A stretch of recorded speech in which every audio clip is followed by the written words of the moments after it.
रावण का इतिहास, जन्म से मृत्यु तक की कहानी। भारत में हर एक बच्चे को भी रामायण के बारे में जानकारी है और रामायण में रावण की एक महत्वपूर्ण भूमिका है। रावण का नाम सुनते ही 10 मुख वाले राक्षस की कल्पना चित्र हमारे मन में बन जाती है, क्योंकि 10 सिर रावण की पहचान है और इसलिए इसे दशानन भी कहा जाता है। रावण को बुराई का प्रतीक माना जाता है और इसी बुराई का अंत जीत के प्रतीक के तौर पर हर साल दशहरे के दिन रावण के पुतले को जलाया जाता है। रावण का जन्म ऋषि विश्रवा और राक्षसी कैकसी के यहाँ हुआ था। रावण ब्राह्मण राक्षस था क्योंकि उसके पिता एक ब्राह्मण थे और माता राक्षस कुल की थी। पौराणिक मान्यताओं के अनुसार कहा जाता है कि रावण माँ कैकसी के पिता और देवों के राजा सोमाली चाहते थे कि कैकसी की शादी नश्वर दुनिया के सबसे शक्तिशाली व्यक्ति से हो ताकि उसे एक असाधारण संतान का जन्म हो सके। कैकसी के पिता ने विश्व के बड़े से बड़े राजाओं के प्रस्ताव को ठुकरा दिया। उन्हें कोई भी अपने से बड़ा शक्तिशाली व्यक्ति नहीं मिला। तब कैकसी ने ऋषियों में अपने लिए वर खोजी और आखिर में ऋषि विश्रवा को वर के रूप में चुना। विवाह के पश्चात अश्विन मास के शुक्ल पक्ष की 10वीं तिथि को रावण का जन्म हुआ। रावण के भाई, पौराणिक मान्यताओं के अनुसार रावण के 2 भाई थे जिनका नाम विभीषण और कुंभकर्ण था। कुंभकर्ण भी रावण की तरह राक्षस प्रवृत्ति का था, लेकिन विभीषण राक्षस कुल में जन्म लेने के बावजूद भगवान राम का परम भक्त था। कुछ स्रोतों में रावण के एक और भाई का उल्लेख मिलता है जिसका नाम अहिरावण बताया जाता है। रावण का एक सौतेला भाई भी था जिसका नाम कुबेर था और रावण ने अपने सौतेले भाई कुबेर से अपनी शक्तियों के दम पर लंका छीन ली थी और उसका राजा बन गया था। रावण की एक बहन थी जिसका नाम चंद्रमुखी था, जो बाद में शूर्पणखा के नाम से पहचानी गई। रावण की शिक्षा, रावण ने अपने पिता ऋषि विश्रवा के सानिध्य में पवित्र ग्रंथ एवं वेदों के ज्ञान में महारत हासिल की। इसके साथ ही युद्ध कला में प्रवीण हुए। रावण को बचपन से वीणा बजाने का शौक था। उन्हें एक उत्कृष्ट वीणा वादक भी कहा जाता है। इनके ध्वज पर वीणा का चिन्ह हुआ करता था। अपने प्रारंभिक शिक्षा के बाद रावण ने कई वर्षों तक भगवान शिव को प्रसन्न करने के लिए घोर तपस्या की। कहा जाता है कि रावण भगवान शिव को प्रसन्न करने के लिए 10 बार अपने सिर को काट कर बलिदान दिया था और 10 बार कटे हुए सिर की जगह पर दूसरा सिर आ जाता था। उसकी तपस्या पूरी हुई और भगवान शिव उससे प्रसन्न हो गए। उसने भगवान शिव से अमरता का वरदान मांगा, लेकिन भगवान शिव ने रावण को अमरता का वरदान देने से मना कर दिया। तब रावण ने अहंकार में आकर नश्वर इंसानों को छोड़कर देवता, राक्षसों, सांप और जंगली जानवर से कोई भी हानि न होने का वर मांगा। यही कारण था कि रावण का कोई भी परास्त नहीं कर पाता था। तब रावण का वध करने के लिए स्वयं भगवान विष्णु मनुष्य के रूप में राम के नाम से धरती पर अवतार लिए थे। रावण को लंकेश भी कहा जाता है। यह लंका का राजा था, लेकिन लंका का राज्य रावण को कैसे मिला, इसके पीछे भी एक रोचक कहानी है। कहा जाता है कि भगवान शिव से चमत्कारी शक्तियां प्राप्त करने के बाद रावण अपने दादा सुमाली की मदद से अपनी शक्तियों का विस्तार करने के लिए सेना का नेतृत्व करने लगा। उनकी नजर लंका पर पड़ी। कहा जाता है कि लंका का निर्माण भगवान शिव ने मां पार्वती के लिए भगवान विश्वकर्मा के द्वारा करवाया था और इस सुंदरता और रमणीय लंका ग्रह प्रवेश की पूजा कराने के लिए ऋषि विश्रवा को बुलाया गया था। उन्होंने पूजा के बाद दक्षिणा में लंका को ही मांग लिया। रावण के सौतेले भाई कुबेर ने रावण और अपने अन्य भाई बहनों को संदेश पहुंचवाया कि अब लंका उन सभी का हो चुका है, लेकिन रावण कुबेर से लंका को अपनी शक्तियों के बल से छीनकर खुद उस पर कब्जा कर लिया। इस तरह रावण लंका का राजा बना। रावण को भगवान शिव का परम भक्त कहा जाता है। पौराणिक मान्यताओं के अनुसार कहा जाता है कि लंका के राजा बनने के बाद रावण भगवान शिव से मिलने के लिए कैलाश पर्वत पहुंचता है, लेकिन वहां पर भगवान शिव के वहां नंदी रावण को अंदर जाने से मना कर देते हैं, जिससे क्रोधित होकर रावण नंदी को चिढ़ाने लगता है। इधर नंदी भी रावण से क्रोधित होते हैं और उन्हें श्राप दे देते हैं कि तुम्हारा लंका को एक वानर नष्ट कर देगा। रावण अहंकार में आकर कैलाश पर्वत को उठा लेता है और नंदी को कहता है कि वह शिव समेत पूरे कैलाश को लंका ले जाएगा।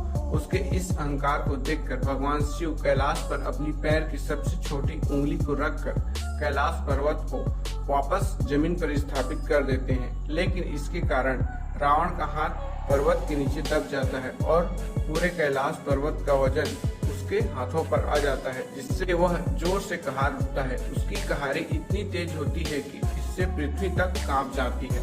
कहा जाता है इसी घटना के बाद भगवान शिव ने लंकेश को रावण का नाम दिया था, जिसका अर्थ है तेज दहाड़। रावण को इस घटना के बाद अपनी गलती का एहसास होता है, जिसके बाद वह भगवान शिव को प्रसन्न करने के लिए अपनी नसों को तोड़कर तार की तरह इस्तेमाल करके एक संगीत बनाता है, जिसे भगवान शिव का गुणगान करता है। यही संगीत शिव तांडव स्तोत्र के नाम से जाना जाता है। इस रचना से भगवान शिव प्रसन्न होते हैं और उसे माफ कर देते हैं। भगवान शिव प्रसन्न होकर रावण को चंद्रहास नाम का एक तलवार भी देते हैं। कहा जाता है इसी घटना के बाद रावण भगवान शिव का आजीवन भक्त बन गया। रावण की 3 पत्नियां थीं। उनकी पहली पत्नी का नाम मंदोदरी था। मंदोदरी एक पैतृवता स्त्री थी और भगवान शिव की परम भक्त थी। पौराणिक कथाओं में मंदोदरी का जन्म हेमा नाम की अप्सरा के गर्भ से बताया जाता है। मंदोदरी को 5 कन्याओं में से एक माना जाता है, जिन्हें चीर कुमारी के नाम से भी जाना जाता है। कहा जाता है कि मंदोदरी भगवान शिव की पूजा और तप से उन्हें प्रसन्न करती थी और उनसे पृथ्वी के सबसे शक्तिशाली और विद्वान पुरुष से उनका विवाह होने का वरदान मांगती थी। इसी वरदान के फल स्वरूप मंदोदरी और रावण की मुलाकात विमलेश्वर नाथ मंदिर में होती है, जहाँ पर रावण मंदोदरी की खूबसूरती से मोहित हो जाता है और उससे विवाह कर लेता है। मंदोदरी की अतिरिक्त रावण की 2 और पत्नियां थी। कहा जाता है रावण की 3 पत्नियों में से 7 पुत्र हुए, जिनका नाम इंद्रजीत, अक्षय कुमार, अतिकाय, देवांतक, नरांतक, त्रिशिला और प्रहस्त थे। रावण को दशानन के नाम से जाना जाता है। हर कोई जानता है कि रावण के 10 सिर हुआ करते थे, लेकिन कई शास्त्रों में बताया गया है कि रावण के 10 सिर थे, वह भ्रमित रूप से थे। दरअसल रावण अपने गले में 9 रत्नों से बनी सुंदर माला पहनता था। उस 9 रत्नों में बहुत बड़े बड़े मोती लगे हुए थे, जिनकी चमक इतनी दिव्य हुआ करती थी कि उसके कारण रावण एक प्रत्यक्ष सिर के साथ 9 अप्रत्यक्ष सिर भी नजर आता था।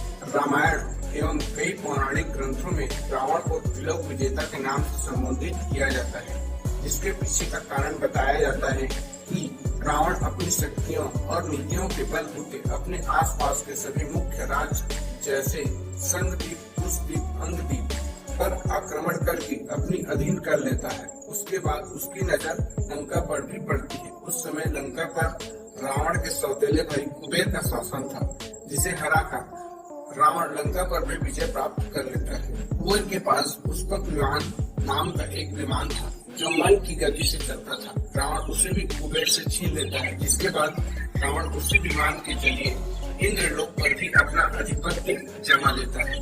वहाँ पर वह अपने पुत्र मेघनाथ को भेजता है, जो इंद्र को हराकर इंद्र को अपने नाम कर लेता है। इसी कारण मेघनाथ को इंद्रजीत के नाम से भी जाना जाता है। यही कारण है कि रावण को त्रिलोक विजेता के नाम से जाना जाता है।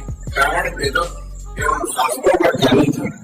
इसने अपने जीवन काल में कई सारी महान रचनाएं की, जिनमें से कुछ इस प्रकार है। शिव तांडव स्तोत्र रावण का सबसे प्रसिद्ध रचना शिव तांडव स्तोत्र है। इस स्तुति की रचना रावण ने तब किया था जब वह शक्ति प्रदर्शन के तौर पर कैलाश पर्वत को अपने हाथों पर उठा लिया था, लेकिन भगवान शिव ने अपने पैरों की उंगली को कैलाश पर्वत पर रखकर नीचे पर्वत को स्थापित किया, जिससे रावण का हाथ पर्वत के नीचे दब गया। उस समय रावण भगवान शिव से क्षमा मांगते हुए भगवान शिव को गुणगान करते हुए स्तुति गान करने लगता है, जो बाद में शिव तांडव स्तोत्र के नाम से जाना जाता है। रावण द्वारा रचित एक और पुस्तक रावण संहिता। रावण ने इस पुस्तक में अपने जीवन की कई बातें लिखी है। इसमें रावण ने ज्योतिष से जुड़ी कई सारी जानकारियां दी है। इस पुस्तक को कई भाषाओं में अनुवाद किया गया है। रावण की इच्छाएं। रावण का एक विद्वान और बलशाली व्यक्ति था। वह अपनी शक्ति से अपनी तमाम इच्छाओं को पूरी कर लेना चाहता था। रावण की इच्छा थी कि वह स्वर्ग तक पहुंचने के लिए एक ऐसी सीढ़ी बनाए जिसके जरिए सीधा मोक्ष प्राप्त किया जा सके।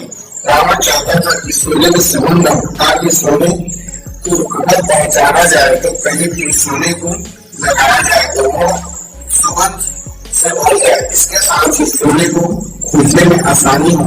रावण को सोने से काफी लगाव था। वह दुनिया भर के सोने पर अपना आधिपत्य जमाना चाहता था। इसलिए वह पूरे लंका को ही सोने से आच्छादित कर दिया था। रावण चाहता था कि धरती के सभी जीव कारण सफेद हो जाए, क्योंकि सभी देवताओं के साथ युद्ध के समय जब नदी में मिलने लगे तो सृष्टि का संतुलन बिगड़ने लगा था। इससे रावण को अपने आप को दोषी मानने लगा। इसलिए वह चाहता था कि कारण सफेद होने पर पानी में मिलने के बाद पानी सफेद ही रहेगा। रावण का रंग काला होने के कारण वह चाहता था कि सृष्टि के सभी मनुष्य काला होता कि कोई भी उनके काले रंग करे। रामायण में कई घटनाएं और हर व्यक्ति जानता है कि रावण का वध उदास से नहीं किया। रामायण के अनुसार रावण ने राम और रावण की पत्नी सीता का अपहरण किया। कहा जाता है कि रावण की बहुत रावण के सूरज का पैर नहीं छूटा और अशोक एक छोटा व्यक्ति को रावण के सामने विवाह का प्रस्ताव रखा। लेकिन भगवान से रावण प्रस्ताव को मना कर दिया। राजकुमारी जानकी सिंह वह अपनी पत्नी के होते हुए किसी बड़े स्कूल से विवाह नहीं रचा सकता। जिसके बाद सीता दुखा को करने के लिए उन पर आक्रमण करती है। इसी बीच इसमें अपनी शस्त्रों को लेकर रात को काट देती है। रावण के पास जाती है और रावण को उसकी बेइज्जती का बदला लेने के लिए कहती है। रावण उसी मोहिनी के पास जाती है। कमल के लिए सहायता का आदेश देता है। उसी इसके बाद इसी समय का फायदा उठाते हुए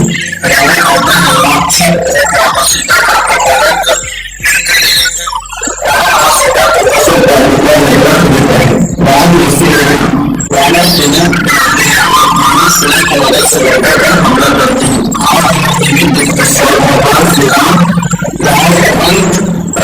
और इस तरह विजय प्राप्त कर सीता को वापस अयोध्या लेकर आती है। रावण एक प्रवीण मदन है। बहुत अच्छा मेरा उसको कहा जाता है कि उसको माता को सुनने के लिए सब लोग से दरबार किया गए थे। रावण से संबंधित एक जब रावण के पुत्रों की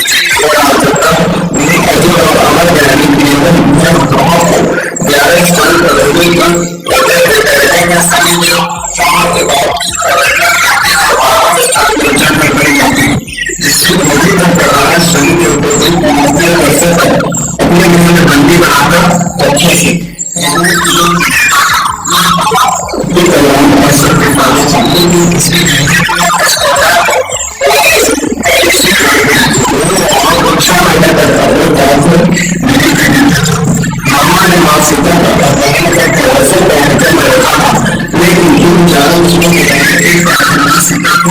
छोटा नहीं सका क्योंकि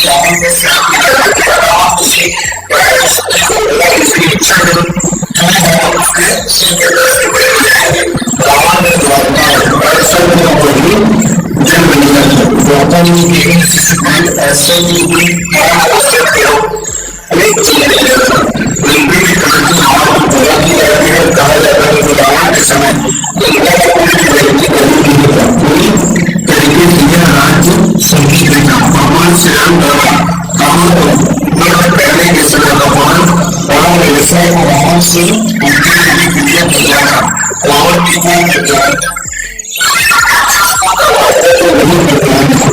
शास्त्रों के अनुसार छह शास्त्र और चारों इसके शासन चरम पर था और इसका प्रमाण सोने का